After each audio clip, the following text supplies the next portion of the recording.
ಪ್ರಸ್ತುತ. ಅದೇ ರೀತಿಯಾಗಿ ಸಮಾಜದ ಪ್ರತಿಯೊಬ್ಬ ವ್ಯಕ್ತಿಯೂ ಕೂಡ ಮುಖ್ಯವಾಹಿನಿಗೆ ಬರಬೇಕೆಂದು ಇಡೀ ಆಯುಷ್ಯ ಕಳೆಯುವವರೆಗೆ ಚಿಂತಿಸಿದಂಥ ಬಾಬಾ ಸಾಹೇಬ್ ಅಂಬೇಡ್ಕರ್ ಈ 3 ಜನರ ಭಾವಚಿತ್ರಕ್ಕೆ ಪುಷ್ಪ. ಐತಿಹಾಸಿಕ ವಿಜಯಪುರ ನಗರದಲ್ಲಿ ಇಂದು ಚನ್ನಬಸಮ್ಮ ಚಂದಪ್ಪ ಪ್ರತಿಷ್ಠಾನ ವಿಜಯಪುರ ವತಿಯಿಂದ ಶ್ರೀ ರಂಗ ಹನುಮಂತರಾಯ ರಂಗಮಂದಿರದಲ್ಲಿ 2 ಕೃತಿಗಳ ಲೋಕಾರ್ಪಣೆಯನ್ನ ಈ ನಾಡಿನ ಹೆಸರಾಂತ ಪ್ರಗತಿಪರ ಚಿಂತಕರಾದಂಥ ನಾಡೋಜ ಪ್ರಶಸ್ತಿ ಪುರಸ್ಕೃತರಾದಂಥ ಕುಂ ವೀರಭದ್ರಪ್ಪನವರು ಲೋಕಾರ್ಪಣೆಯನ್ನ ಮಾಡಿ ಇತಿಹಾಸದಲ್ಲಿರ್ತಕ್ಕಂಥ ಎಲ್ಲ ಮಜಲುಗಳನ್ನು ವಿವರವಾಗಿ ತಿಳಿಸಿ ಜನರಿಗೆ ಮುಟ್ಟುವಂತೆ ಮಾಡಿದ್ದಾರೆ. ಒಂದು ಲಕ್ಷ್ಮವ್ವ, ಇನ್ನೊಂದು ಡಾಕ್ಟರ್ ಅಂಬೇಡ್ಕರ್ ಅರಿವಿನ ಜೊತೆಗಾರ ಅನ್ನುವಂಥ 2 ಕೃತಿಗಳನ್ನು ಸುಜಾತ ಚಲವಾದಿ ಅವರು ರಚನೆ ಮಾಡಿದ್ದಾರೆ. ಇಂದು ರಂಗಮಂದಿರದಲ್ಲಿ ಅತ್ಯಂತ ಬಹಳ ಹುರುಪಿನಿಂದ ಮತ್ತು ಸಾಹಿತ್ಯಾಕ್ಷ ಆಸಕ್ತರು ಮತ್ತು ಪ್ರಗತಿಪರ ಚಿಂತಕರು, ದಲಿತ ಸಂಘಟನೆಗಳೆಲ್ಲ ಪ್ರಮುಖ ಮುಖಂಡರುಗಳು ಬಂದು ಆ ಕೃತಿಯನ್ನ ಯಶಸ್ವಿಗೊಳ್ಳಕ್ಕೆ ಕಾರಣೀಭೂತರಾಗಿದ್ದಾರೆ. ಅವರು ಇನ್ನೂ ಈ ಸಾಹಿತ್ಯ ಕ್ಷೇತ್ರದಲ್ಲಿ ಹೊಸ ಹೊಸ ಆಯಾಮಗಳನ್ನ ಡಾಕ್ಟರ್ ಸುಜಾತ ಚಲವಾದಿ ಅವರು ಮಾಡಲಿ ಅಂತ ಹೇಳಿ ಆ ಪ್ರತಿಷ್ಠಾನದ ಉಪಾಧ್ಯಕ್ಷನಾಗಿ ನಾನು ತಮ್ಮಲ್ಲಿ ಈ ಮೂಲಕ ಮನವಿಯನ್ನು ಮಾಡಿಕೊಳ್ತೇನೆ. ನಮಸ್ಕಾರಗಳು. ಅಭಿಷೇಕ್ ಚಕ್ರವರ್ತಿ. ನಮಸ್ಕಾರ. ಇಂದು ದಿನಾಂಕ 27/4/2025 ಕನಗಲ್ ಹನುಮಂತರಾಯ ರಂಗಮಂದಿರದಲ್ಲಿ ನಡೆಯುವಂತಹ ಲಕ್ಷ್ಮವ್ವ ಮತ್ತು ಇತರ ಕಥೆಗಳು ಅನ್ನುವಂತಹ ಒಂದು ಕಥಾ ಸಂಕಲನ ಮತ್ತು ಅಂಬೇಡ್ಕರ್ ಅರಿವಿನ ಜೊತೆಗಾರ ನಮ್ಮ ತಂದೆ ತಾಯಿಯ ಹೆಸರಿನಲ್ಲಿ ಮಾಡಿರುವಂತಹ ಚನ್ನಬಸಮ್ಮ ಮತ್ತು ಚಂದಪ್ಪ ಪ್ರತಿಷ್ಠಾನದಿಂದ ನಾನು ನಾಡೋಜ ಕವಿ, ಈ ನಾಡು ಕಂಡಂತಹ ಬಹುದೊಡ್ಡ ಲೇಖಕರು ಆದಂತಹ ಕುಂ ವೀರಭದ್ರಪ್ಪನವರು ಕೃತಿಗಳನ್ನ ಲೋಕಾರ್ಪಣೆಗೊಳಿಸಿದ್ದಾರೆ. ಹಾಗೆ ಮುದೇನೂರು ನಿಂಗಪ್ಪನವರು ಕೃತಿಗಳ ಕುರಿತು ಮಾತಾಡಿದ್ದಾರೆ. ಹಾಗೆ ವೇದಿಕೆ ಮೇಲೆ ಅನೇಕ ಗಣ್ಯರು ಕೂಡ ಉಪಸ್ಥಿತರು ಇರುವಂತದ್ದು. ನಾನು ಈ ಬರಹಗಳನ್ನ ಬರೆಯೋದಕ್ಕೆ ಏನು ಕಾರಣ ಇತ್ತು ಅಂತಂದ್ರೆ, ಅತ್ಯಂತ ಕೆಳಸ್ತರದಿಂದ ಬಂದಂತಹ ಒಬ್ಬ ಹೆಣ್ಣು ಮಗಳು ನಾನು. ಅಸ್ಪೃಶ್ಯತೆಯ ನೋವು, ದಲಿತ ಕೇರಿಯೊಳಗೆ ಇರ್ತಕ್ಕಂತಹ ನೋವು ಏನಿರುತ್ತೋ ಅಂತಹ ದಮನಿತ ಹೆಣ್ಣು ಮಕ್ಕಳನ್ನ ಇಟ್ಕೊಂಡು ನಾನು ಆ ದಿನನಿತ್ಯದ ಬದುಕಿನಲ್ಲಿ ಆ ಹೆಣ್ಣು ಮಕ್ಕಳನ್ನ ನೋಡ್ತಾ ಇದ್ದೆ. ನೋಡಿದಾಗ ನನ್ನಲ್ಲಿ ಬಹಳಷ್ಟು ಪ್ರಶ್ನೆಗಳು ಕಾಡ್ತಾ ಇತ್ತು. ಅಂತಹ ಪ್ರಶ್ನೆಗಳನ್ನ ನಾನು ಇಟ್ಕೊಂಡು ನಮ್ಮ ಹೆಣ್ಣು ಮಕ್ಕಳಿಗೆ ನಾನು ಏನೋ ಒಂದು ಬರಹದ ರೂಪದೊಳಗೆ ಕೊಡಬೇಕು ಅಂತ ಅನಿಸ್ದಾಗ ನನಗೆ ಕಂಡದ್ದು ಅದು ಕಥಾಲೋಕ ಅಂತ ಹೇಳಿ. ಆ ಕಥಾ ಜಗತ್ತಿನೊಳಗ ನಾನು ಪ್ರವೇಶ ಮಾಡ್ಬೇಕು ಅಂತಂದ್ರೆ ನನಗೆ ಕೇರಿಯೊಳಗೆ ಇರ್ತಕ್ಕಂತಹ ಅಥವಾ ಹೊರಗೆ ಇರ್ತಕ್ಕಂತಹ ಎಲ್ಲ ಮಹಿಳೆಯರನ್ನ ಇಟ್ಕೊಂಡು ನಾನು ಕಥೆಯನ್ನ ಬರೆಯೋದಕ್ಕೆ ಪ್ರಾರಂಭ ಮಾಡಿದೆ. ನನ್ನ ಲಕ್ಷ್ಮವ್ವ ಮತ್ತು ಇತರ ಕಥೆಗಳಲ್ಲಿ 8 ಕಥೆಗಳು ಬರ್ತಾವೆ. 8 ಕಥೆಯೊಳಗ 7 ಕಥೆಗಳು ಮಹಿಳೆಯ ಇರುವಂತಹ ಕಥೆಗಳು. ಅಂದ್ರೆ ನಾಯಕಿಯರೇ ಅವರೇ. ನಾಯಕ ನನ್ನ ಕಥೆಯಲ್ಲಿ ಬರೋದೇ ಇಲ್ಲ, ಒಂದೇ ಒಂದು ನಾಯಕನ ಪಾತ್ರ ಬರುತ್ತೆ.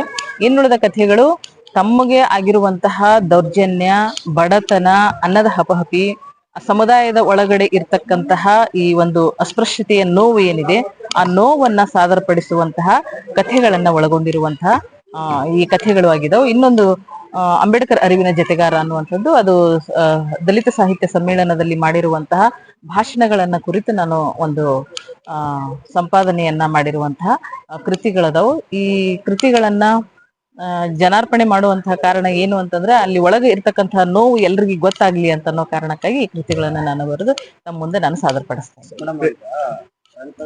ಅರ್ಥ, ಗ್ರಂಥ ಲೋಕಾರ್ಪಣೆನೂ ಒಂದೇ, ಜನಾರ್ಪಣೆನೂ ಒಂದೇ. ಲೋಕಕ್ಕೆ ನಾವು ಗ್ರಂಥಗಳನ್ನ ಸಮರ್ಪಣೆ ಮಾಡ್ತಾ ಇದೀವಿ ಅನ್ನುವಂಥದ್ದು. ಜನಾರ್ಪಣೆ ಅಂತಂದ್ರೆ ಪ್ರತಿ ಜನರಿಗೂ ಕೂಡ ನಾನು ಅದನ್ನ ಸಮರ್ಪಣೆ ಮಾಡ್ತಾ ಇದ್ದೀನಿ ಅಂತ. ಅಂದ್ರೆ ಯಾಕೆ ಅದನ್ನ ನಾನು ಜನಾರ್ಪಣೆ ಅನ್ನುವಂಥದ್ದು ಮಾಡಿದೆ ಅಂದ್ರೆ, ಪ್ರತಿ ಕಥೆಯನ್ನು ಓದಿದಾಗ ನನ್ನ ಮನೆಯೊಳಗ ಲಕ್ಷ್ಮವ್ವ ಬರ್ತಾಳ, ನನ್ನ ಮನೆಯೊಳಗ ಸಿದ್ದವ್ವ ಬರ್ತಾಳ, ನನ್ನ ಮನೆಯೊಳಗ ಸೀತವ್ವ ಬರ್ತಾಳ. ಎಲ್ಲರೂ ಓದಿದಾಗ ಪ್ರತಿ ಮನೆಯೊಳಗೂ ಆ ಹೆಣ್ಣು ಮಕ್ಕಳು ಅಲ್ಲಿ ಕಾಣಿಸ್ತಾರ. ಅದಕ್ಕೆ ಜನರಿಗೆ ನಾನು ಈ ಎಲ್ಲ ತಾಯಿಯಂದಿರನ್ನ ಅರ್ಪಿಸಿದೀನಿ ಅನ್ನೋದಕ್ಕೆ ಜನಾರ್ಪಣೆ ಅಂತ ಹೇಳಿ ನಾನು ಅದನ್ನ ಇಟ್ಕೊಂಡಿದ್ದೆ. ಡಾಕ್ಟರ್ ಸುಜಾತ ಚಲವಾದಿ, ಲೇಖಕರು, ತಾಳಿಕೋಟಿ ಮಹಾವಿದ್ಯಾಲಯದಲ್ಲಿ ಅಸಿಸ್ಟೆಂಟ್ ಪ್ರೊಫೆಸರ್ ಆಗಿ ಕೆಲಸ ಮಾಡ್ತೀನಿ. ಎಲ್ರಿಗೂ ನಮಸ್ಕಾರ. ವಿಜಯಪುರ ಜಿಲ್ಲೆ ಐತಿಹಾಸಿಕವಾಗಿ ಬಸವಣ್ಣನ ನಾಡಿದು. ಆಧುನಿಕ ಭಾರತದಲ್ಲಿ ಬಾಬಾ ಸಾಹೇಬ್ ಅಂಬೇಡ್ಕರ್ ಅವರು ಅನೇಕ ಬಾರಿ ವಿಜಯಪುರ ಜಿಲ್ಲೆ ಬೇರೆ ಬೇರೆ ಹಳ್ಳಿಗೆ ಭೇಟಿ ಕೊಟ್ಟಂತಹ ನಗರ ಇದು. ದಲಿತ ಸಾಹಿತ್ಯ, ವಚನ ಸಾಹಿತ್ಯಕ್ಕೆ ಹೆಚ್ಚು ಸ್ಫೂರ್ತಿಯಾಗಿ ನಿಂತಹ ನೆಲ ಇದು. ವಿಶೇಷವಾಗಿ ಕಕ್ಕಯ್ಯ ಪೋಳಂಥವರು, ಹಿರಿಯ ಲೇಖಕರು ಇಲ್ಲಿ ಆಗಿ ಹೋಗಿದ್ದಾರೆ. ಇವತ್ತು ಡಾಕ್ಟರ್ ಸುಜಾತ ಚಲವಾದಿಯವರ 2 ಕೃತಿಗಳು ಲೋಕಾರ್ಪಣೆ ಆಗಿದೆ. ಲಚ್ಮೋ ಮತ್ತು ಇತರ ಕಥೆಗಳು ಅವರ ಕಥಾ ಸಂಕಲನ. ಕನ್ನಡ ಸಾಹಿತ್ಯದಲ್ಲಿ ಸಣ್ಣ ಕಥೆಗಳ ಪ್ರಭಾವ ಬಹಳ ದೊಡ್ಡದಿದೆ. ನವೋದಯ ನವ್ಯೋತ್ತರ ದಲಿತ ಬಂಡಾಯದ ಸಂದರ್ಭದಲ್ಲಿ ಮಹಿಳೆಯರು ಹೇರಳವಾಗಿ ಬರಿತಾ ಇದ್ದಾರೆ. ಅದರಲ್ಲಿ ವಿಶೇಷವಾಗಿ ಸುಜಾತ ಚಲವಾದಿಯವರ ಕಥಾ ಸಂಕಲನದಲ್ಲಿ ಮಹಿಳೆಯರೇ ಕಥೆಗಳ ನಾಯಕರಾಗಿರೋದ್ರಿಂದ ಅದೊಂದು ವಿಶಿಷ್ಟ ಸಂಕಲನ. ಕೇರಿಯ ಅನುಭವ ಮತ್ತು ಕೇರಿಯಲ್ಲಿ ಇದ್ಕೊಂಡು ಊರನ್ನು ಸ್ವಚ್ಛಗೊಳಿಸುವ, ಏನು ಇವತ್ತು ಸ್ವಚ್ಛ ಭಾರತ ಅಂತ ನಾವು ಹೇಳ್ತೀವೋ, ಬಹಳ ಹಿಂದೆನೆ ದಲಿತ ಸಮುದಾಯ ಹಳ್ಳಿಗಳನ್ನ ಊರನ್ನ ಕ್ಲೀನ್ ಮಾಡ್ತಾ ಸ್ವಚ್ಛ ಮಾಡ್ತಾ ಬದುಕನ್ನ ಮಾಡಿರ್ತಕ್ಕಂಥವ್ರು, ಇನ್ನೊಬ್ಬರ ಬದುಕನ್ನು ಹಸನುಗೊಳಿಸಿರ್ತಕ್ಕಂಥವ್ರು. ಅಂಥವರ ಬವಣೆಗಳೇನು, ಅಂಥವ್ರ ಹಸಿವು ಏನು, ಅವ್ರ ತಾಪತ್ರಗಳು ಏನಿದ್ದು ಅನ್ನೋದನ್ನ ಲೇಖಕಿ ಸುಜಾತ ಚಲವಾದಿಯವರು ತನ್ನ ಆಸ್ಪಾಸ್ನಲ್ಲಿರುವ ಸಂಬಂಧಿಕರ ಬದುಕನ್ನ ಅಕ್ಷರ ರೂಪಕ್ಕೆ ಇಟ್ಟಿರೋದು ಬಹಳ ವಿಶೇಷವಾದಂಥ ಸಂದರ್ಭ.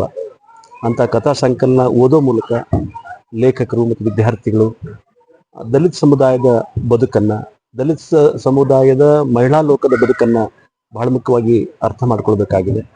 ಅಕ್ಷರವಂತರು ಯಾರು ಪ್ರಜ್ಞಾವಂತರಾಗಿದೆ ಇವತ್ತು ಆ ಸಮುದಾಯದ ಕಷ್ಟ ನಷ್ಟಗಳನ್ನು ಅರ್ಥ ಮಾಡ್ಕೊಳ್ಳೋ ಮೂಲಕ ಆ ಸಮಸ್ಯೆಗಳನ್ನು ಬಗೆಹರಿಸುವ ನಿಟ್ಟಿನಲ್ಲಿ ನಾವೆಲ್ಲರೂ ಶ್ರಮಿಸಬೇಕಾದಂಥ ಅನಿವಾರ್ಯತೆ ಇದೆ. ಅವರ ಕಥೆಗಳಲ್ಲಿ ಬಹಳ ಮುಖ್ಯವಾಗಿ ಸೂಕ್ಷ್ಮವಾಗಿ ಅಂಬೇಡ್ಕರ್ ಅವರ ಸಂವೇದನೆ, ಬಸವಣ್ಣನ ತಾಯ್ತನ, ಬುದ್ಧನ ತಾಳ್ಮೆ ಇವೆಲ್ಲವೂ ಸಿಗ್ತವೆ ಅಲ್ಲಿ. ಕೃತಿ ಚಿಕ್ಕದಾದರೂ ಕೂಡ ಬಹಳ ಚೊಕ್ಕದಾಗಿ ಒಂದು ಸಂದೇಶವನ್ನು ಸಾಹಿತ್ಯ ಲೋಕಕ್ಕೆ ನೀಡ್ತಾ ಇದೆ. ಅವರ ಪ್ರಯತ್ನ ನಿಜಕ್ಕೂ ಶ್ಲಾಘನೀಯ. ಜೊತೆಗೆ ಇನ್ನೊಂದು ಅಂಬೇಡ್ಕರ್ ಅರಿವಿನ ಜೊತೆಗಾರ ಅನ್ನುವ ಸಂಪಾದಿತ ಕೃತಿಯನ್ನು ಸಂಪಾದನೆ ಮಾಡಿದ್ದಾರೆ. ಅದು ವಿಶೇಷವಾಗಿ ನನ್ನ ಮೇಲೆ ಬಂದಿರತಕ್ಕಂಥ ಲೇಖನಗಳ ಸಂಕಲನ. ಅದು ಅವರು ಅಚ್ಚುಕಟ್ಟಾಗಿ ಸಂಕಲಿಸಿದ್ದಾರೆ. ಸಂಕಲನ ಅನ್ನೋದು ಕೂಡ ಅದು ಸೃಜನಶೀಲ ಕಲೆನೇ. ಸೊ ಹಾಗಾಗಿ 2 ಕೃತಿಗಳನ್ನ ಜಿಲ್ಲೆಯ ಮೂಲಕ ಸಾಹಿತ್ಯ ಲೋಕಕ್ಕೆ ಕೊಟ್ಟಿರೋದ್ರಿಂದ ಅವರು ಮುಂದೆ ಬೆಳೆದು ದೊಡ್ಡ ಲೇಖಕಿ ಆಗುವ ಎಲ್ಲ ಅರ್ಹತೆಗಳು ಅವರಿಗಿವೆ ಅಂತ ಹೇಳ್ತಾ ಅವರಿಗೆ ಅಭಿನಂದಿಸ್ತಾ ನನ್ನ ಮಾತುಗಳನ್ನು ಮುಗಿಸ್ತಾ ಇದ್ದೀನಿ.